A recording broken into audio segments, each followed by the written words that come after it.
أعوذ بالله من الشيطان الرجيم بسم الله الرحمن الرحيم الحمد لله رب العالمين وبه نستعين والصلاة والسلام على أشرف الأنبياء والمرسلين سيدنا ونبينا بالقاسم محمد وعلى عترة الطيبين الطاهرين المعصومين اللهم صل على محمد وآل محمد وأجل فرجهم. Assalamu alaikum everyone. Real Talk is back after a long break, and I would like to introduce Nishat Dossa today, who has kindly agreed to be interviewed today for Real Talk. So, Alhamdulillah, thank you, Nishat, for agreeing. Assalamu alaikum.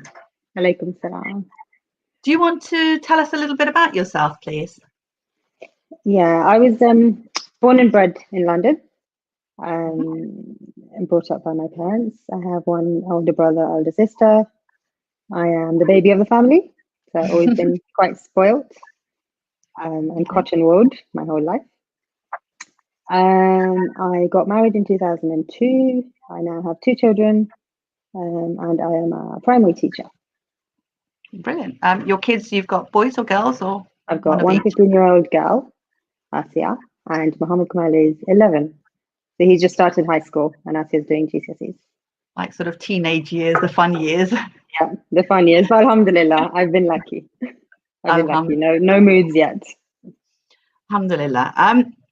So a year ago, roughly, you got some. Yeah, exactly. Actually, just over a year ago. You got some very unexpected news. Yep.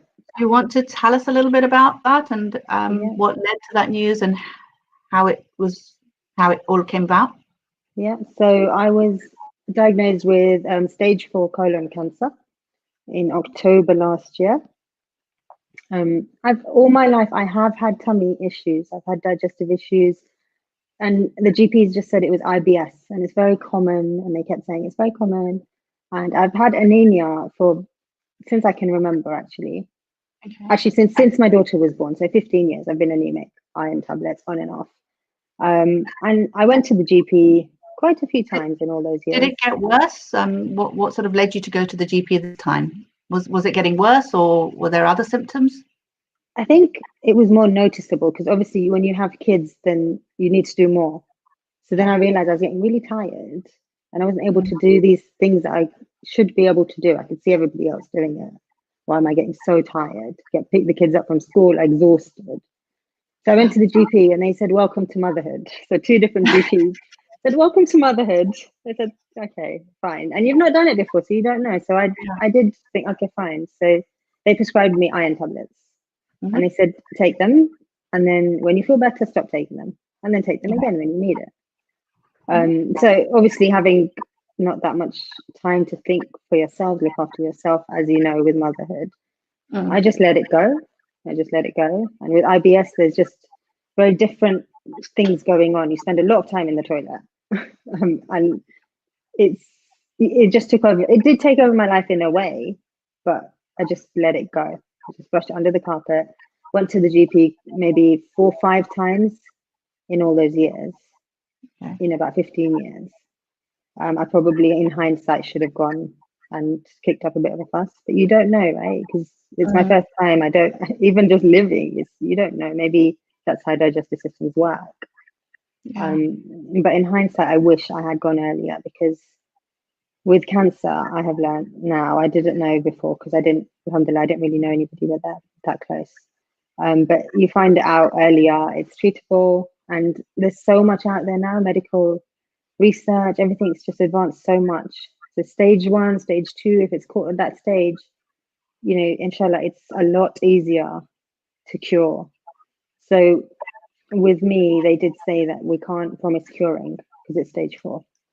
So when you were, sorry, I'm going to keep interrupting you. I'm so sorry. Please do. When you were told finally that it was cancer and it was stage 4, at that point, did you think, well, you know what, I was going to the doctor, why didn't they pick it up? Was there that sort of anger, frustration, or blame, or? Not blame. I think I've always been one to just accept, and I know that things happen for a reason. So I've always been like that. So I didn't blame as such, but family members and, you know, people who knew me, they started feeling that, oh, why didn't we tell you to go to the GP quicker? Or we saw you suffering, we should have done something. But it's not, you find out when you're meant to find out, and that's all in Allah's hands. Wow. So no, the GP did call me to apologize. And Wow. she said, she goes, I'm really sorry, I've heard the news and I should have sent you, but at that age, at your age, it's really rare. So that's why we didn't refer you soon enough. And then when they told you, the moment that they told you,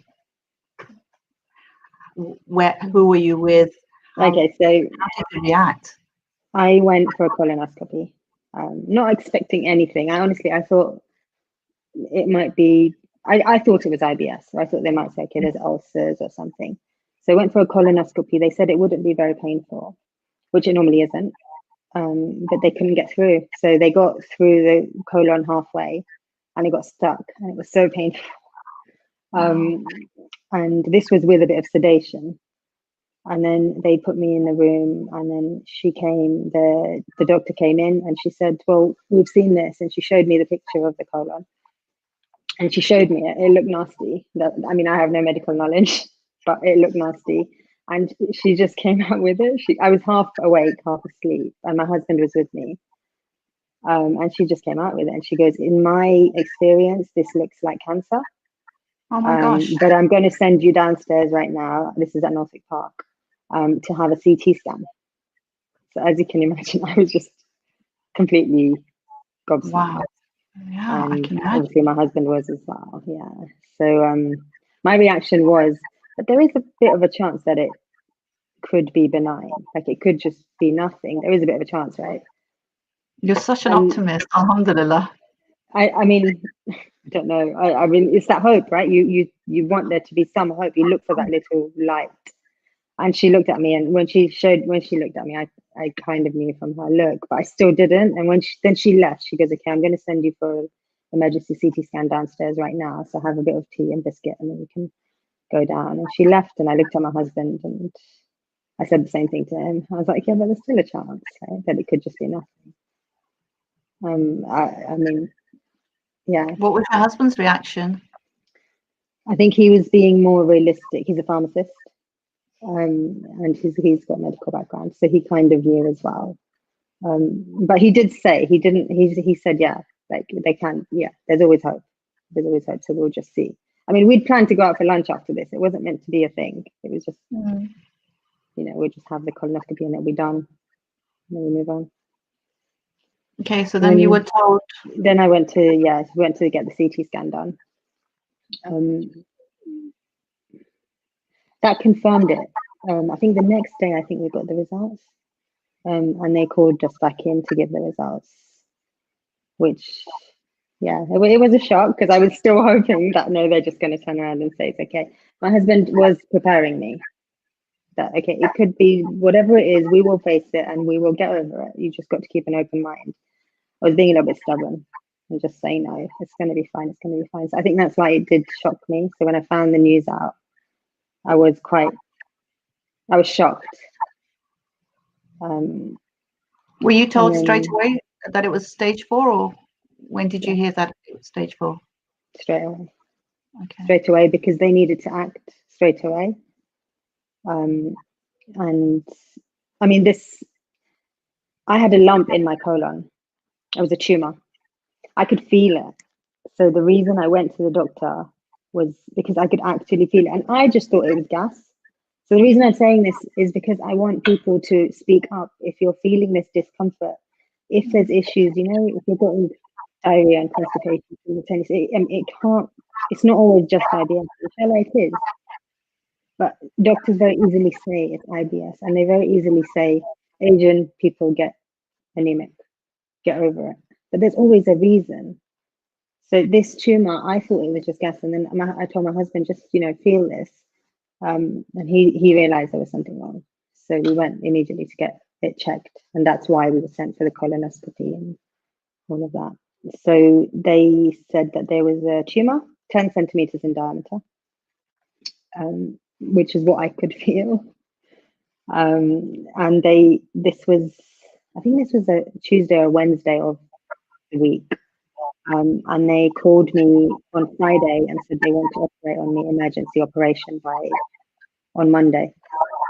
So I had 2 days to prepare the kids, everyone, just everything, mentally, logistically. Alhamdulillah, I've got my family. I've got so many people around me who helped me. So somebody actually messaged me and said, take help, accept help. You know, as a human, it's very hard for us to accept help, especially, I don't know, especially as a woman, I don't know, as a mom, you just feel like you need to do everything yourself. It was really hard, but I really took that advice on, because that was the day that I was told that I'm going to have this major operation on Monday, and I was leaving my kids, all of it, like I was packing their bags and everything every single day for them, make their lunches, make sure they do their homework, and I just had to leave all of that to someone else. How did you prepare your children? What did you tell them? Okay, so when we found out that day, I did burst out crying after accepting it. We had a conversation outside the hospital, me, my husband, and my brother. And my major concern was going home and telling the family that I had cancer. It's just the word cancer. I just feel like the word cancer just people, I don't know, it's just there's a stigma attached to cancer that people just think it's the end of the world. Like, that's it. But there's so many illnesses that are out there. It's just that this one is the one that everybody knows everywhere. Even in movies, if somebody's dying, it's always cancer. And I just really was scared of saying that word to the family and the kids, because you Google up cancer and it's not good. So I not accepted it. I didn't accept it, but I tried to kind of get it all out my system before I went home. The kids were at home with my sister. So we called her up and told her, which must have been really hard for her. But then at the same time, I needed to get home and tell the kids. Stopped at McDonald's on the way home. As you do. I needed to get it out of my system before I got home, so I didn't want to cry in front of the kids. I had some straws, so got the straws, and I literally just went home and I told them, okay, there's something in the colon, and they're going to get it out. There's a tumor, and I just drew it. I had some straws, and I actually drew the colon. This is the teacher coming out, and I drew the colon with the straws, and I showed them, okay, here is the tumor, and we're going to do an operation to get it out, and then inshallah everything will be okay. So at this point, even in my head, I thought that was it. I thought I'd just get the tumor removed, and inshallah, if everything goes to plan, I'll be okay. Sorry, your children must have had lots of questions. Actually, no. Okay. My daughter is not really one for a lot of questions. I know she's very mature, mashallah, for her age. Muhammad Kamal, 10 years old.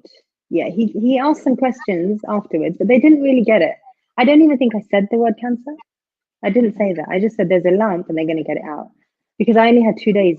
I didn't want to say it and then I don't know. I just needed to just get the operation done. So I don't know if I actually said the word cancer to them. I just said there's a tumor.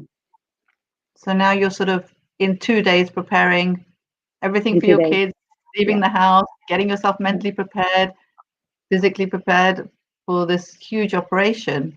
Yeah. Wow. Yeah. It was a major operation. At the time, I didn't realize. I didn't have time to digest how huge it actually was. So yeah, I mean, I've got moms, all the kids were at moms, and everybody helped out. I think God just gave everything that I needed at that time.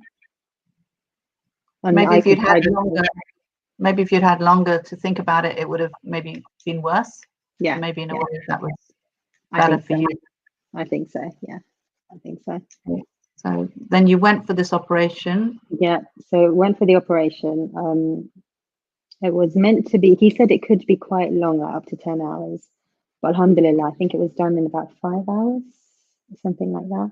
Obviously, I was anesthetized, so I didn't really know. I can't remember how long it was, but it wasn't as long as they thought. And alhamdulillah, it went really well. They did draw a stoma bag on my stomach. And he said that there is a high chance that you'll come out with a stoma bag because we might have to remove the whole colon. Alhamdulillah. The first question I asked when I came back was, is that, I mean, I don't know if it's not necessarily a bad thing getting a stoma bag, but that was the first question I asked him, and he said no, we didn't need to. We've managed to get out the tumor without taking the whole colon out. So alhamdulillah, that was good. And then I said to him that you were going to go away. So really good doctor, alhamdulillah, that a really good surgeon that I got, and he was going to go away on Monday. So I said to him, I was half awake, half asleep. I said, when are you going to go away? He goes, do you know, I didn't want to tell you at the time, but I was worried that you might not make it the weekend. Oh my God. So I wanted to do this for you, but I didn't want to tell you then. Because he said if that tumor burst, the chances would have been quite low. Wow. So he said he actually delayed his trip so that he could do this. And we did it very early in the morning. Alhamdulillah. Alhamdulillah. It must have been so difficult for your husband just waiting while you were in the operating theatre. Yeah, seriously. I prayed for him because it's so much easier for me because I'm asleep. And I've always thought I lost my dad 7 years ago, and his brother I lost 5 years ago. So they were both very close to me. I've kind of been brought up with two parents because my dad's brother was married to my mum's sister. So it's almost like two parents. So I lost two dads quite close together. And I've lost my train of thought. This is chemo brain. I can't remember what I was saying. My close ones know that I do this all the time. I lose my train of thought. So you have to remind me what I was saying. That's fine. You were talking about the fact that how difficult it must have been for your husband because yes. Yeah. So I remember when they were unwell, the way I used to console myself and everybody else was that it's so much, it's harder for us. And I feel that, yes, they're going through a lot, but deep down, I always thought that, okay, then hopefully they're not going through as much as we're seeing. It's more for us to see and a reminder from God to us that this is a temporary life. Wow. And I've always felt, even when I just feel really bad for everybody, like I would not have been able to, I was telling my sister that if this was you, I wouldn't have been able to care for you the way you care for me. Because it's so much harder to be a carer than actually, I don't know, but I think that is the case, because when you're a patient, you're just, especially if it's an operation, you're literally knocked out. And with pain and everything, there's painkillers and stuff, and the people watching are literally sitting there waiting, and for him it must have been really long. Yeah, no, I'm sure. And I suppose the verse in the Holy Quran which talks where Allah tells us that he only tests you with what we can handle really plays in here, because it's like you're saying, you may not have been able to handle what your sister's handling, and she may not have been able to handle what you're handling. So it really plays true here. Yeah, definitely. So, once the operation was over, what was the next sort of? So I stayed in hospital for 2 weeks. Kids were at home at mum's. It was just, I mean, it was a major operation, so I had 6 to 8 weeks of recovery, and then they broke it to me that, okay, that's not actually it. Now we need to do chemo. So it was nice in a way that they left it gently, because they didn't want to bombard me with all this information as soon as I found out. So it was a bit hard for me to accept that this is not it, actually, because now they need to. It had spread to other parts of my body, so it had spread to the liver and lymph nodes. So a lot of lymph nodes were affected, so they needed to treat it with chemotherapy. So initially, when you found out, was there any sort of why me, or God, why have you done this to me, or anything like that? Truth at the beginning. I tell you, my first thought, I've actually just realized now that you've asked me, was I'm so glad that my dad and my papa are not here to see this, because they would not have been able to handle it. Wow. And I thanked God for that. I was like, okay, now I understand, because there's always a reason that things happen, and I missed them to bits, and it was really, really hard to lose them. But I'm the baby of the house, literally. They would not have been able to see me go through this. So that was my first thought. Wow. That was my first thought. I was thinking that's one of the reasons why they were taken early. That is amazing. Okay, so you managed to get through this huge hurdle. You were given this huge news, and you got your head around it. You had the operation, thinking, well, that's it. And then you're given another curveball where you're told now you've got to have chemo. And it's like, usually it's like, when you get through one hardship, you think, okay, that's it. And then you get another one, and it sort of just throws you even further back. Did that happen, or how? It did happen. I don't know. It's God. God gave me the strength to deal with everything. Literally, I did get down and I did cry. I actually attended this parenting course 2 years prior to this, which taught me how to cry and let it all out. And I'm so glad that I actually managed to learn that that's the way that I outlet. So I cried, and I just feel so much better after that. And I always had my husband there. He has been my rock. So he knows what to do now. He just waits there for me to cry. It's like, oh, you haven't cried in a while. Do you need to cry? I'll do it by myself, or if he's there, or I just cry. And I did. And then I just thought, okay, now I need to the next step. And you're constantly thinking of your kids. I never realized this. I heard it from people. But that is what got me through, that my kids need me, not just my own kids, but there's so many kids in our family and they all need me. That's why I kept thinking I need to take this next hurdle, and whatever next hurdle comes my way. That's amazing. I suppose the lesson from that is God sends opportunities, and when we take those opportunities, then we grow from that. So the opportunity of you going to that parenting class and learning how to let out your emotions, if you hadn't taken that opportunity, then it would have been even more difficult than it already was. Yeah, definitely. And that's something that really, really helped me. And also writing. So since a young age, I've always written a diary. But on my bedside table, I've got a diary I write in. When I started the chemo, one of the side effects was that I couldn't feel my hands and fingers. So I couldn't write, which was really hard for me because everything was getting built up inside. And I could feel it. I was just getting down. Physically, I was down anyway because of the major operation. I couldn't walk and things like that. But mentally, I could feel myself. I need an outlet. I was talking to people, but it's like writing that I was missing. And then I remember one of the kids said to me that, why don't you write on the laptop? You can talk and it can write down what you're saying. And all this techno stuff, which I didn't really know, but it was nice that they told me. I started writing, and that really, really helped me.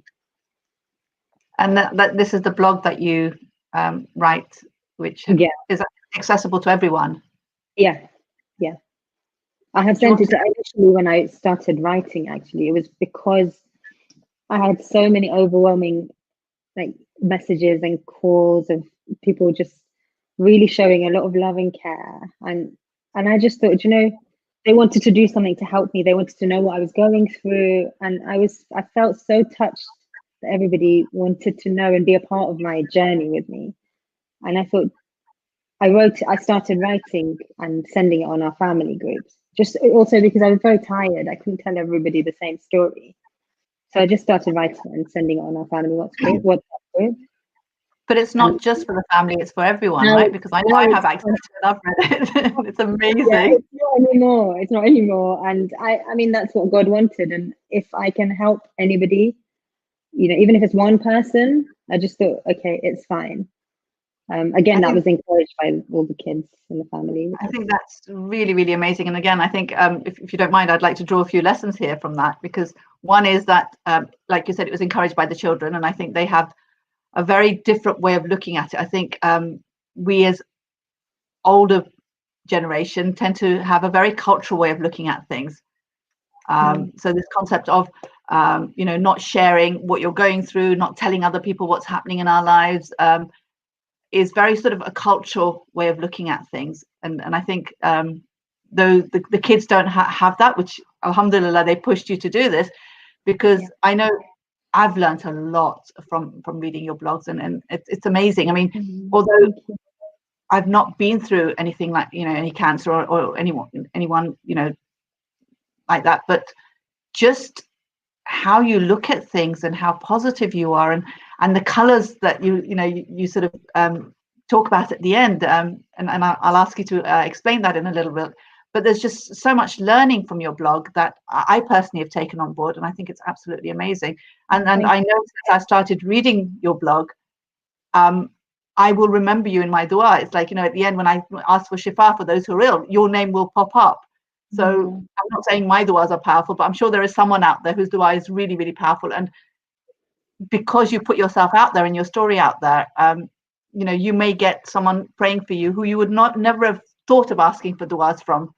Honestly, I've been so touched by people messaging me that I thought of you in labor, or I thought of you in Hajj, or people who I don't even, some of them I don't even know. I just know their name, or it comes through somebody, or they just drop it off at the doorstep. And our community, we're so blessed to have this community. I mean, I've always known, but now I've experienced it firsthand. People just are giving and loving, and just duas from everyone. And the power of duas, right? The power of duas is so amazing. Yeah. It's and like I said, you don't know whose prayers are being accepted. I was even at the mosque, even in majlises, people were praying for me. In churches, I had friends who were saying, "Oh, in my church, they prayed for you." You don't know whose prayers are accepted. And also the other positive thing that comes out of this is obviously you have an outlet, so you're sort of letting go of all the negativity that may be building up. And also, like you're saying, if it helps one person, because I know one of the things that you mentioned was that you wish there'd been someone there that you could have sort of talked it through with, who'd been through a similar experience, or even something that they'd been through, that they could actually sort of say to you, look, this is how it's going to play out. And so you're being that person for someone else who may be going through that. I hope so. I mean, I pray that people are not, don't have this kind of illness to cope with. And so, but I mean, this is life. Everybody is going to go through some suffering. But yeah, I mean, if there is anyone out there who needs, I would so happily be there for them and just talk them through it. I know it's not everybody's way, but for me, it was. I wanted to know what was going to happen. And even now, I'm still in the journey. So I've just finished chemotherapy. I've been off it for 3 weeks now, which has been nice, because I'm not. Normally, I'm just out of it completely. I would not be able to hold a conversation right now, and I am a little bit still. I can feel my brain is still a little bit slow. And as you saw, I just lost my train of thought. Doing amazing, absolutely amazing. I kind of going into my next step, which is radiotherapy now, because they said the chemotherapy I've had for a year now. So they're saying that the chemo's done its job. Now we're going to try a different route. So we're going to try radiotherapy. But again, I don't know anybody who's had it for this cancer. Another thing that I have learned is that all cancers are different. And every single stage of every single different type of cancer is completely different. I used to think chemotherapy was one type of thing. Like, okay, one person's got chemotherapy. Oh, now I know 2 people having it. It must be the same. It's not. It's not at all. And I suppose how your body reacts to it must be so different as well, right? Because everyone's body is so different. Yeah, alhamdulillah. I mean, and the fact that I'm young, which the doctors keep saying that because I'm young, my body's coping with it well, alhamdulillah. Alhamdulillah. Before your brother's just written, you've forgotten to say how great your brother is. Oh, yeah, my brother is amazing. Alhamdulillah, I'm sure he is.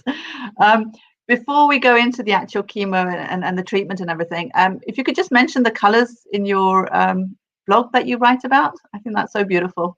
Okay, so this actually happened. So I was thinking of doing this blog, thinking all night, okay, what shall I call it? What should we call it, kind of thing. Again, the kids were involved. So it was raining outside. I opened the door to get some fresh air. I just had this operation. So slowly waddled to the door and opened the door with a big rainbow outside, literally. Wow. So the kids and I think one of the kids said it. Why don't you call it rainbow? So I called it my rainbow, and then we were looking for all the different colors in there. And I said something about praying namaz on the floor, because after the operation I was praying on a chair. And I said, oh, it's amazing that I get to pray on a chair because I can see the beautiful garden outside. I was at my mom's house at this point. I was saying I can see the beautiful garden right in the Qibla, right in that way. So then I just thought of it from that, like that's finding the colors in every situation. So And that's looking at the positives in every the situation, right? positives, that's right, yeah. Thank you. Yeah, Brilliant. that's what I meant. I'm looking for the positives in every situation. So anything that you have, it is hard. I'm not saying it's easy. It's really, really hard. It's getting easier the more I do it. But in every situation, there is a color. There is some sort of positive in every situation. This year, I have seen so many colors, so many positives in what has happened. I'm not the person I was last year. And I thank God for it. Because yes, it's been really, really hard, but I was in a rat race. I was just rushing, going to work, getting the kids, dropping the kids, making dinner, putting them to bed. And now he's given me a chance to rethink everything. He's literally just like stopped me and said, listen, this is such a temporary life. Make the most of every moment. And I've been given that. I haven't worked all year. I've just spent time with the kids. And now there's lockdown, so I've got more time with the kids and myself. Alhamdulillah. Alhamdulillah, alhamdulillah. There's obviously been a lot of growth in you in this year as well, and so I suppose that would probably be a huge positive in the growth that's come about, and your journey towards God. How has that been? Is it better, worse, about the same? Oh, definitely better. Definitely, I feel so much closer to him. In fact, there was one time when I know I can remember it so clearly. So I have to go for scans every month. So I have an MRI scan in the tunnel. So in that tunnel, my husband was with me when we went to the hospital. But then when I go into that tunnel, I'm all alone. And I was so scared and I started shaking and I was really nervous. And the lady said, you need to be still in this. So I said, yeah, I know. I'm anxious. It's my first time. And then I went into the tunnel and I was just thinking, I'm all alone here. Like, yes, my husband's here, but he's outside. And then I realized I don't know, something happened and I realized that, no, I'm not alone. God is there. Like, he's there. Talk to him. And literally at that point, I just started talking to him. And since then, I'm talking to him about every little thing, even deciding what color M&M I'm going to eat. I'm talking to God. And it's something that's really beautiful to be able to talk to him. I don't talk loudly, I just talk in my head. But it's just amazing to be able to talk to him because he is the one who's going to be there all the time. I'm so glad I did that because with lockdown, nobody's actually allowed to come into the hospital either. So when I'm going into these tunnels and just being there alone, I'm there with him. He's there with me. He's there with me, he's supporting me. And it's made me open up and just be open to the world, to life. Wow, that's absolutely amazing. No, that honestly, I was just thinking when you were talking, it's like that is what taqwa is, right? That God consciousness, having God, being aware of God in your life in every aspect. So it's you've actually, it's like what we work towards, you've actually managed to achieve through your journey. It's amazing. It's like you're saying, with every decision, it's like, you talk it through with God. So it's like that is God consciousness. That is what taqwa is. So wow, I'm blown by all of this. It's amazing. Alhamdulillah, alhamdulillah. I pray that I continue. It's easy to, when you're in it, he gives you that strength. And I find that is so much easier. So I had a few weeks break when we went into lockdown initially because all the chemo stopped. And in that time, I already saw myself slipping. I already saw that I wasn't talking to him as much as I was when I was in hardship. And that's the hard thing, is keeping that taqwa and keeping that talk with him and that closeness to God. Everything, I could see it in myself. I was slipping. I started going back to my old ways and everything. And that's something I really don't want to go back to, inshallah, once I'm, done with all of this treatment. I keep telling my loved ones as well, that please make sure I don't go back to my old ways, just the rat race and just I don't want to. I want to just stay like that. I want to be able to talk to him all the time. No, alhamdulillah, alhamdulillah. I think like the fact that you're talking to your family members and loved ones and asking for their help to try to keep it going, inshallah, when you get better, you will be able to, inshallah. Someone's actually just written here that they would like to, if you could share the link for your blog, they would love to read it. Is there? Yeah, there is a link. Should I say it or? Yeah, if you can. Okay, it's called myrainbow786.home.blog. So My Rainbow 786. all together, right? Yeah. With no spaces, all small letters. Yeah. Dot. Home. Dot home. Blog. Dot blog.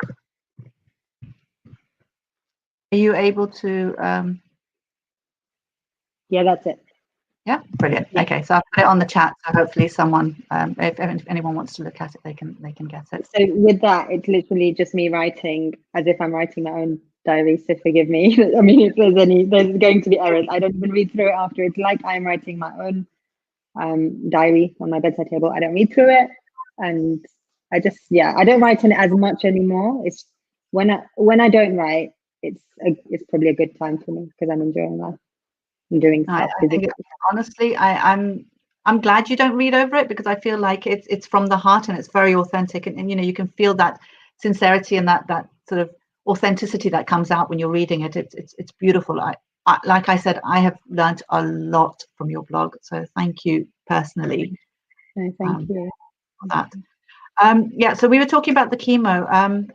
How, I mean, you were told initially that you would have how many sessions, and then how many? I was told I'd have 4 cycles. So my oncologist is great. She knows how my mind works, and she's doing all step by step. So she told me 4 sessions, and then another 4 sessions, and then another 4 sessions. So we had 16 sessions altogether. Wow. Yeah. So my last one finished a couple of weeks ago. And normally, how do you feel during, before, after? Yeah, so I mean, there's a lot of things going on when you have it. The one that I had was intravenous, so I'd go into hospital for like 5 or 6 hours, and they'd put it in you. And when it went in, I started to feel the side effects quite immediately as soon as it's done. And then I would be sent home with a bottle attached to myself for 3 days. And then the medicine would go in slowly through that. And by day 3, everything's in. And then I would feel very confused. I would start just saying funny things and very honest. So I've become extremely honest doing this. I'm still, I'm still in it. I don't think before I speak, and I just say it how it is. Sickness, nausea. I mean, the good thing is that there is medicine to treat every single side effect.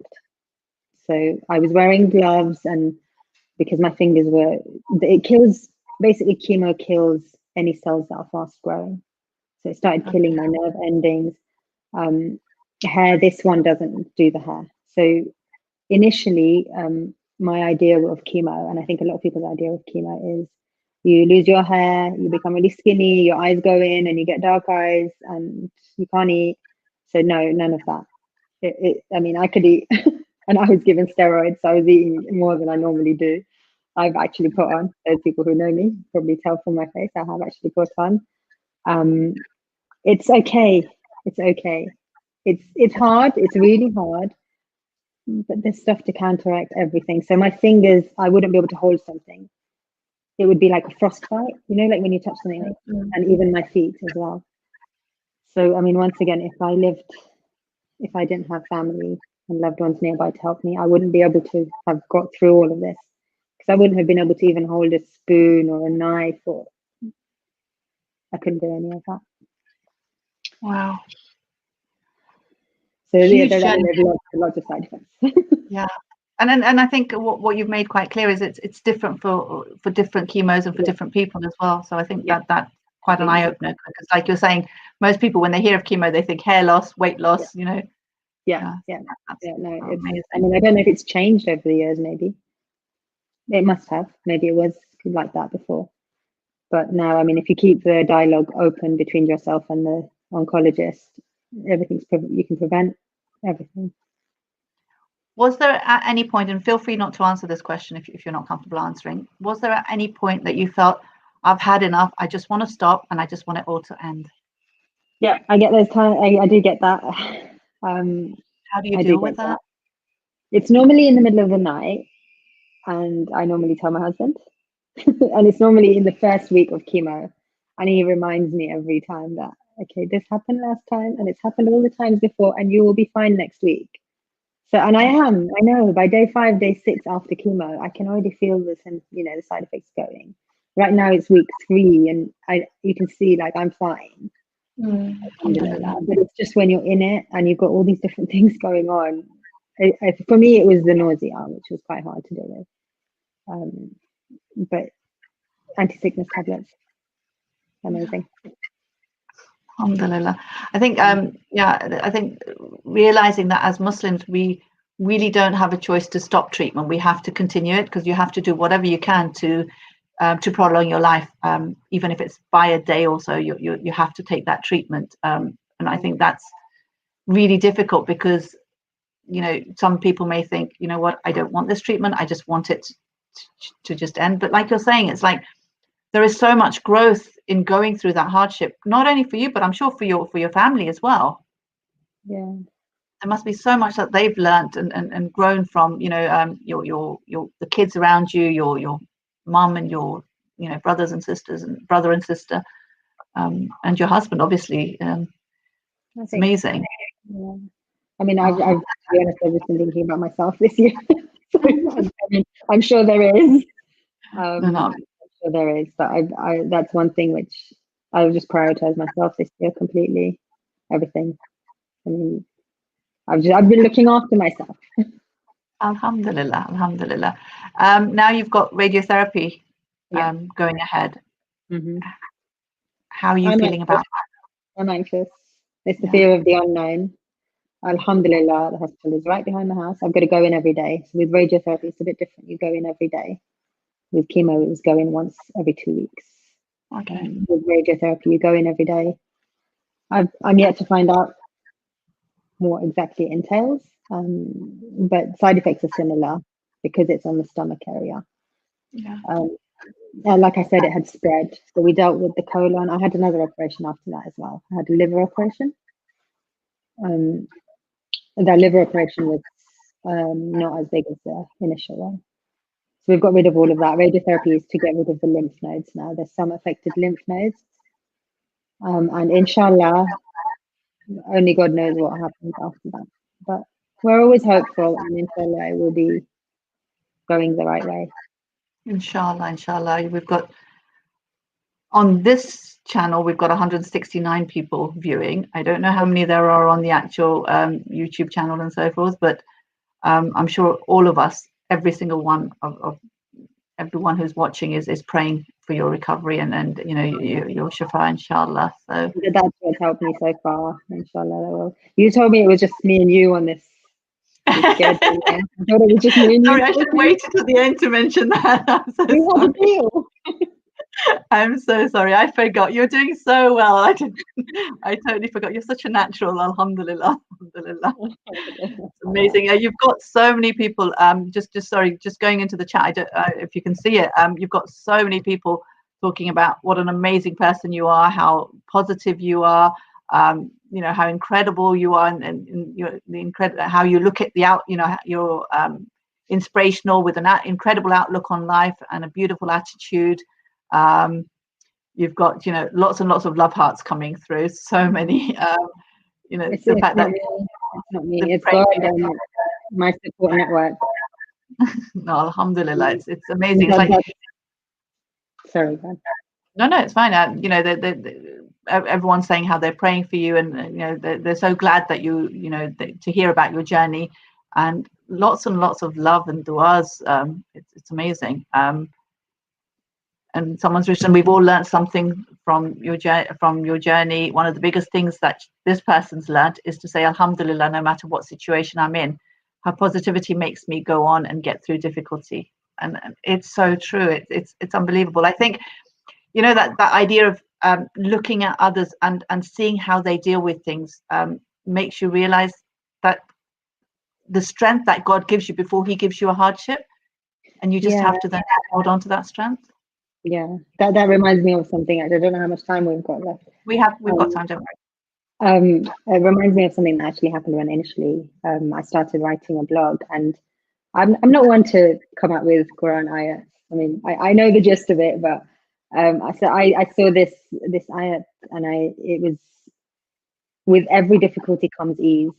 And on my blog, I wrote, after every difficulty comes ease. And a friend of mine messaged me and she said, actually, it's not after, it's with. So during your difficulty, he will give you things to help you through. And that has Your stuck in my colours. head so much. I was so glad that she corrected me, because it's such a huge difference. It's not after your difficulty that he then gives you like a reward or anything. He's there. And literally with every hardship, every single thing I've been through, there's been ways there've been people who have sent to me, books that have been sent to me, or I've just seen stuff outside. They're all signs everywhere. And I just feel like I've opened up to see all of that. Maybe it must have all been there all these years, but I just didn't give it the time.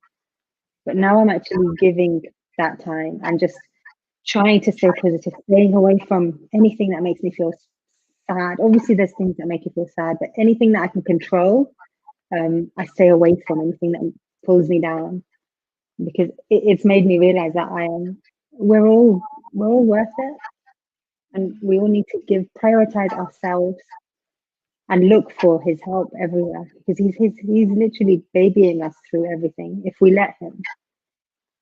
That's the thing, isn't it? If we let him. I think it's like he sends us opportunities, he sends us help, he sends us tools to be able to handle it, but it's we that refuse to take those tools and use them, or take those opportunities, or take that help. Like you're saying, you know, the fact that, you know, I think one of the first things that you said was to actually accept help when it's offered to you. And we tend not to, because we don't see it as opportunity sent by God. We actually sort of see it as, I don't know, whether it's my ego stopping me, or whether it's, you know, will I owe this person something? You know, it's all these things go round and round in your head. And it's like, if you actually see it as God sending this person into your life to help you, why would you not take it? Exactly. And I started doing it. I mean, I probably took it a bit too far, but when people asked me, I would literally tell them what to do. So if they'll say, can I pick the kids up from school and take them for a play date? Yeah, sure. What time? Yeah, just take them, whatever. Or are you craving anything? Yes, I am. I'm craving, I don't know, something. And they'll pick it up and drop it off to me. And the reason I started, I realized that if I was in their position, or in the future, if I've got somebody who I know, I want them to tell me what to do, because they want to do it. And it's an opportunity for them to do something for you. And I remember asking my mum, I just told her to do this. Like, it's not really bad, like, but it's fine, because they want to help. So why not, let them have the opportunity. I think it's you're not to do that.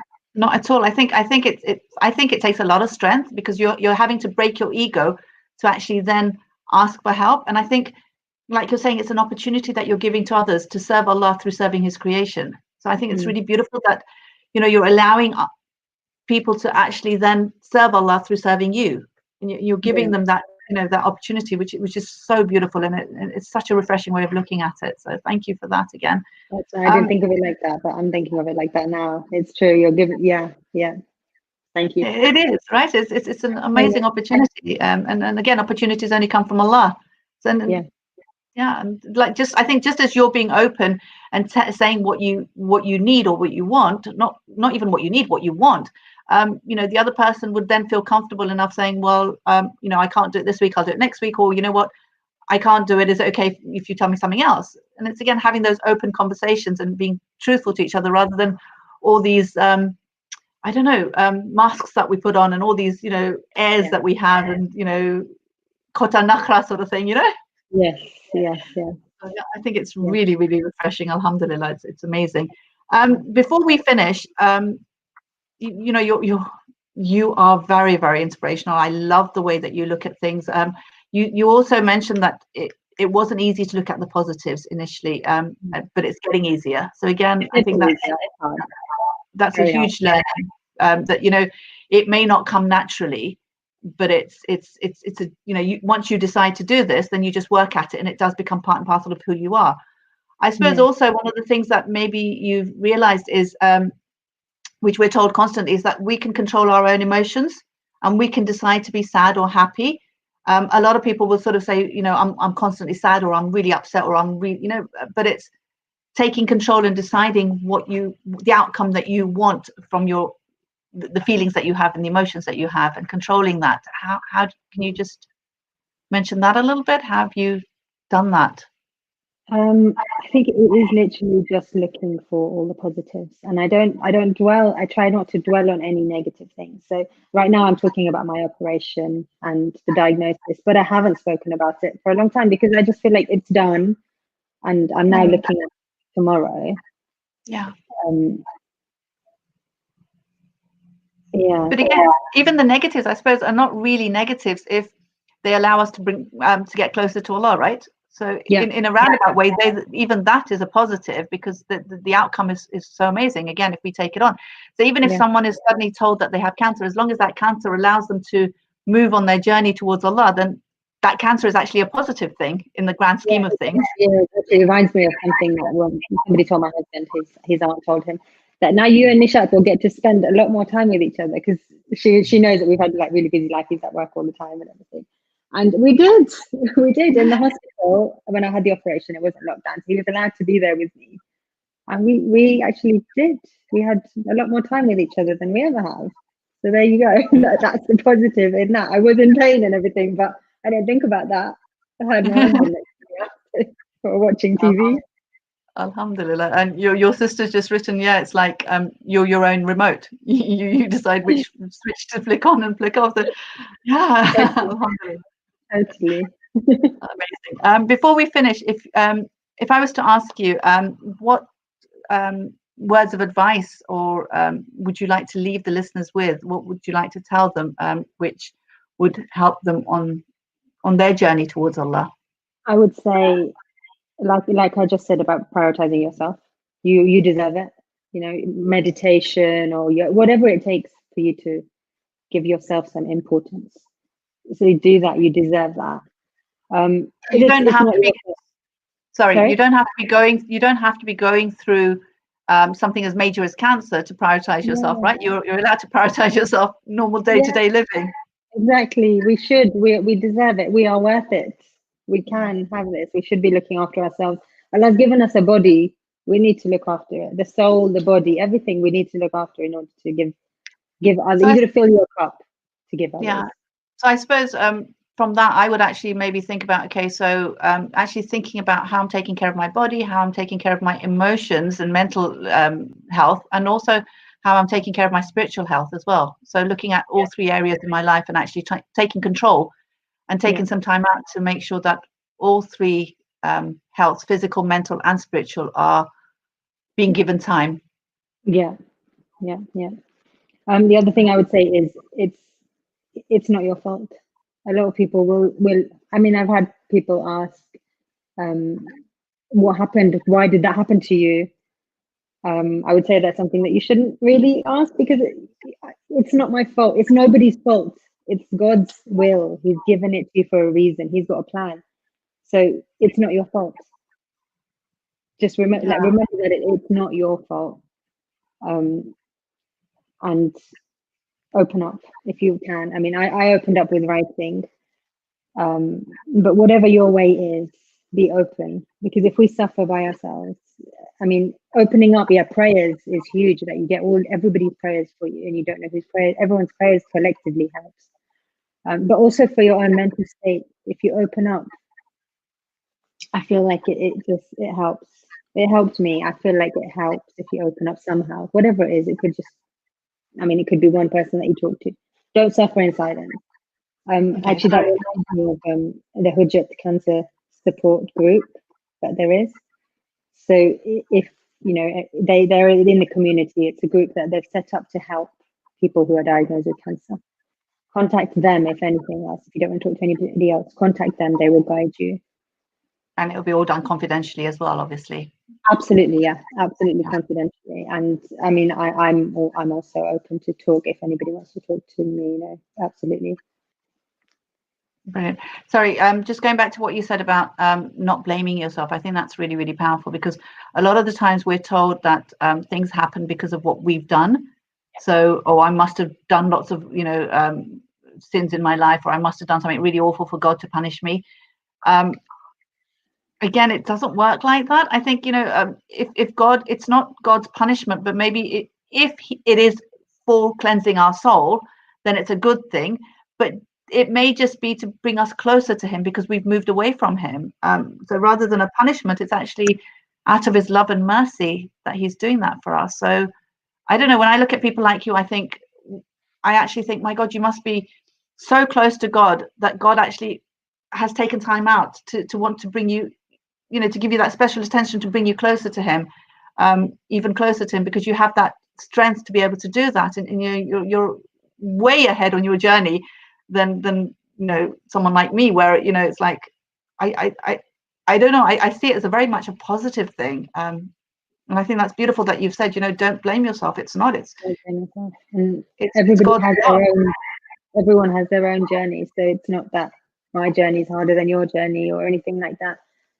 God is fair, and he gives you things to deal with, but he also gives you the tools to deal with them. So take it on. And he's doing it out of his love, not his Absolutely. Yeah, I'm definitely closer to him now than I was last year.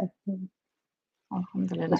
Also, Alhamdulillah. You also mentioned Hujjat cancer support, which is available to anyone. You don't have to just be from Hujjat to access that. And amazing group of people who are volunteering to help people who have any kind of cancer. So please get in touch with them if you need to. And obviously, it's a group which is, it's all confidential, run by people who have been trained in this. So yeah, that's amazing. Sorry. So far, you've told us to take time out for ourselves, physically, mentally, and spiritually, not to blame ourselves, but to actually look at it as God's love and mercy, and the fact that whatever he gives you tools to handle. And sorry, help. Be with people who make you happy. Do things that make you happy, especially during this. Especially if you're going through a really hard time, it's not selfish to take yourself away from negativity if it's getting you down. What if you're not able to take yourself out of the negativity, because there may be people that are in your life who are family members who you can't sort of just walk away from, who are negative? What would you advise them? I think find something that you do for yourself.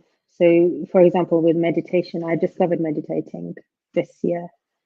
Just taking time out for yourself to make sure that you're giving yourself that almost, I don't know, that strength somehow to deal with anything, or in one ear out the other kind of thing. It's hard. It's really hard. It's really hard. It is really. I think it's that calmness, right, that you get from sort of meditating and actually connecting to Allah, that you can actually then deal with the negativity, because it doesn't affect you as much than if you're drawn into it. Yeah, that's right. I think every morning when everyone, I'm sure it's the same case. When you get up every morning, I mean, it's hard. It's really hard to even your own stuff to just get yourself together. So I do some meditation in the morning. I don't do it every day, and I at the moment I've not been very good, but it helps, and I can tell a difference in the way that I can react to things, approach people, things in my life.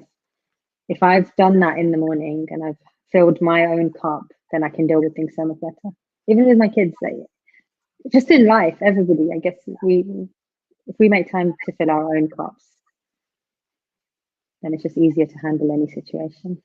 Yeah, no, for sure. And I think with meditation, it actually allows you to sort of take control of your own emotions, your sort of mind, and so therefore it helps with your salah as well, right? You're able to concentrate much more. Yeah, so I've kind of incorporated it with prayer. So alhamdulillah, we've been given the 5 daily prayers that we're meant to do. So I've incorporated it in that, because I'm sitting on the salah praying anyway, and then I kind of incorporate the meditation in it as well. That's amazing. That's amazing. Anything else that you'd like to say last minute before we end?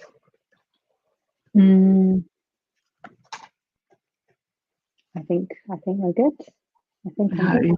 you've absolutely been amazing. Thank you so much for taking time out and actually sharing your story so honestly and so openly with us.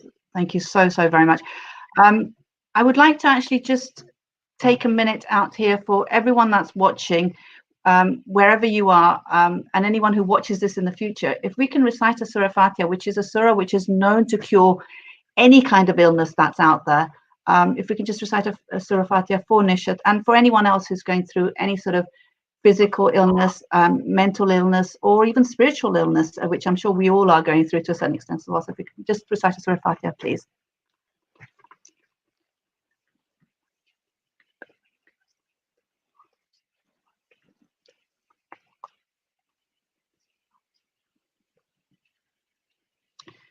Thank you so much again, Nishat, for joining us on Real Talk. Thank you. Such an eye-opener. I'm just going to put your blog address again because someone's asked for it. So I'm just going to put it on the screen so people can actually see it.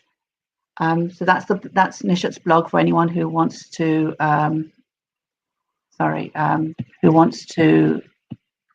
read her blog at all. Please join me next week where I will be talking to Sajda Panju, who will be talking about her ticket to Jannah and how having an extra special baby unexpectedly changed their lives for the better. And she will be talking about it from before the delivery through to the delivery and then after as well. So please join me next Sunday at 7:30, inshallah. Again, thank you, Nishat, for joining us today. Thank you, Nasima. Thank you. Wassalamu alaikum wa rahmatullahi wa barakatuh.